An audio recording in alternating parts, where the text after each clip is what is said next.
Hey fellas, I'm going to do a little short video on how to analyze your swing. So something really simple so that when you're on your iPads, during the off season, and you're looking at your swing, whether you're hitting off the tee or doing front toss, just something for you to look at so that you can judge based on your swing what it is that you need to work on. So when I'm analyzing a swing, something really simple that I think about is I like to work from the bottom up and the top down. So everything starts from the bottom of your swing when your foot lands and works its way up the body, and then everything else starts with your hands and works its way down. So starting with your stride. So when we stride, one of the big things that I look for when I'm analyzing swings is what happens with your foot and what direction you're going. So the first thing would be direction. So one thing you've probably heard before is stepping in the bucket. So what stepping in the bucket is when you step, if you're stepping away from the plate, what you're doing is you're stepping in the bucket, and when your swing is coming through the zone, we want our bats to be able to stay in the zone for as long of time as possible. So when we're stepping directly at the pitcher, what we're allowing our bat head to do is to come into the zone and stay in the zone for a long amount of time.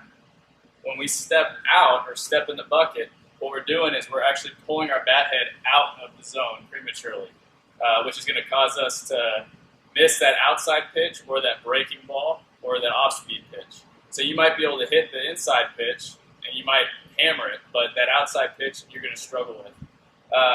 Likewise, if you dive in, which means closing yourself off when you stride, you're going to have the opposite problem. That outside pitch might look really appealing to you. It's going to feel like a middle pitch. The middle pitch will feel like an inside pitch, but you are destroyed by the inside pitch. You're not going to be able to get around to it. And what you're going to do is you're going to close that front shoulder off. You're going to tie up your hands. You're probably going to make your swing really long. So the first thing to look at is just your stride. Am I striding straight towards the pitcher? Second thing would be your foot. How is it landing? One of the things that I like to think about is I want my foot to be at a 45-degree angle or less. So if I'm striding and my foot lands and I'm pointing at a 45-degree angle, I'm in good shape. If you look at big leaguers, a lot of the guys will land that way. But if we stride and all of a sudden our foot opens up like this, when we hit, all we've done is opened up our hips. We've lost a lot of power that way. And what we've also done is, once again, we're making it easier for our front side to leak out and our bat to come out of the zone. And we've lost a lot. We've lost a lot of power. So if we're able to stride and keep our foot closed, what we're going to do is enhance our power, and we're going to be able to keep our bat in the zone longer. So working our way up from there. What that does also is it keeps our knees inside of our feet. I want you to think about that as you're looking at your swing. When you stride, your knees should be inside of your feet. What that does is it gives you a lot of balance. It grounds you, so you're able to keep all of your power right here. If your knee is out in front of your foot, what you've done is we call that casting our bodies, and so your bat is going to lag. You're going to drag your bat through the zone. You'll be late a lot.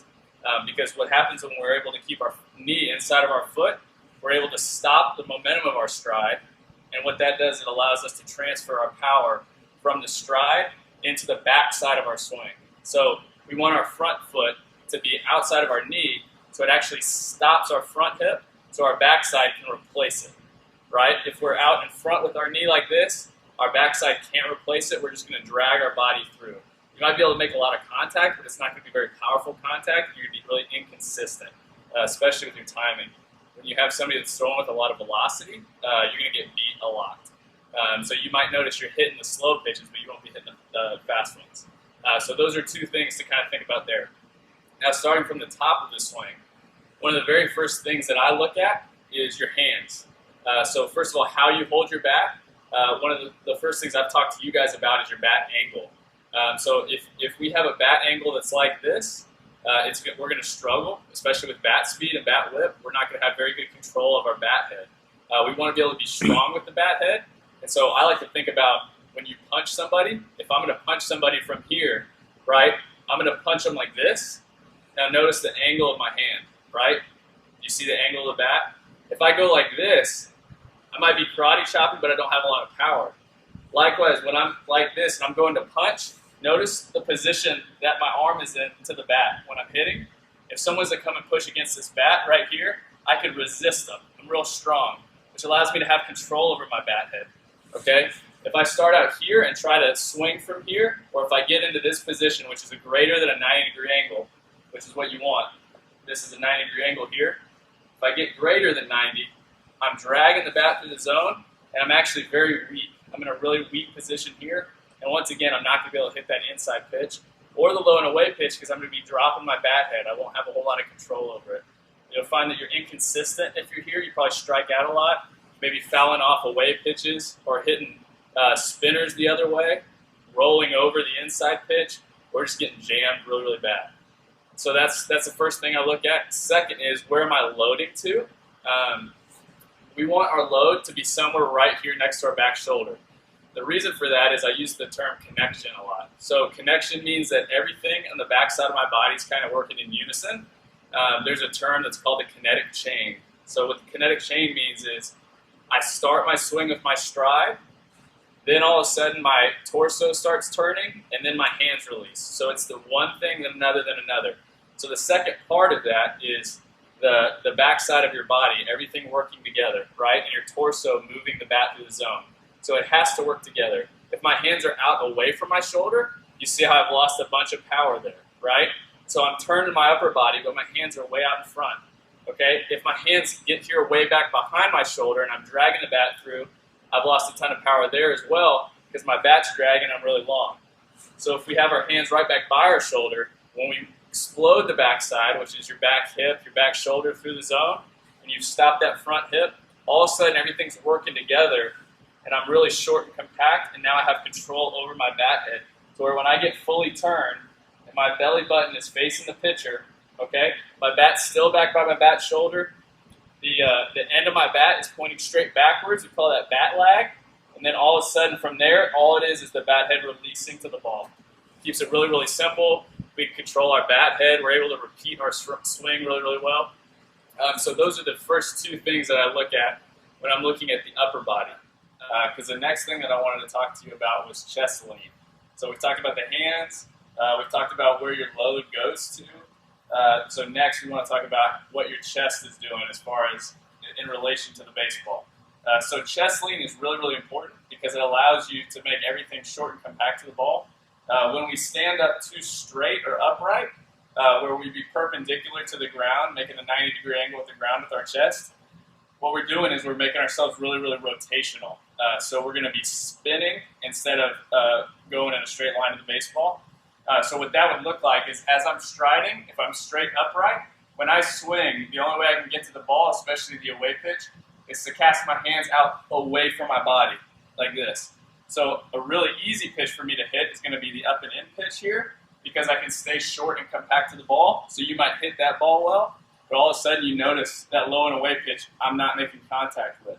So what we do is if we can get really, really athletic when we land, one of the things that we can look for is a 90-degree angle here. We call it a power box between in our armpit here 90 degrees, and then with our legs and our torso 90 degrees. If we're landing super athletic here, we can attack any pitch. So if it's a low and away pitch, we're probably making contact with it right back here.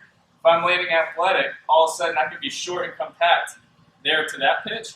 Same thing here with the low and in pitch. So I'm landing athletic. All of a sudden, I'm turning halfway, boom, and I can crush that pitch too. So it can be the same swing to both pitches. All right, so as we're working our way back down the body, we've done our hands, we talked about our load a little bit, and what that should look like. Now we talked about chest lean. So the last thing that you're going to look at is as your body is turning, now your front foot has stopped your momentum of your stride. Your backside is starting to turn through. One thing that we want to really avoid is the idea of throwing our hands at the baseball. You might have heard that growing up. I want you to forget that because it's not true. It's not possible. It's not going to happen. So we kind of talked a little bit about connection, and this is what connection looks like. So our whole goal in connection is for everything to work together to get to a good halfway point where we've turned our body completely. We've transferred all the energy from our stride into the turn of our torso and then into our bat head. And so we've strided, all of a sudden our foot has stopped our momentum and our backside's coming through, and I'm going to do this in real slow motion. This would actually be something really good for you to do in front of a mirror in slow motion to practice, to see what feels natural to you and if you actually naturally do it. So watch this as I do really slow motion. So we've gotten to our load here, and now I'm turning. I've got a good chest lean. I'm turning through. Now watch how my hands in relation to my back shoulder, that gap does not increase or decrease as I'm moving.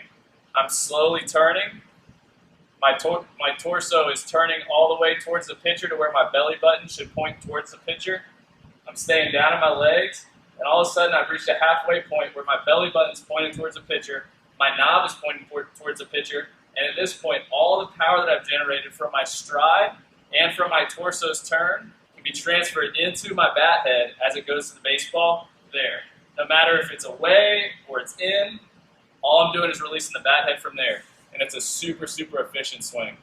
So right there, it's a real basic example of how to analyze your swing while we're in the off season. You can get it on your iPad, go into Coach's Eye, and just check it out that way.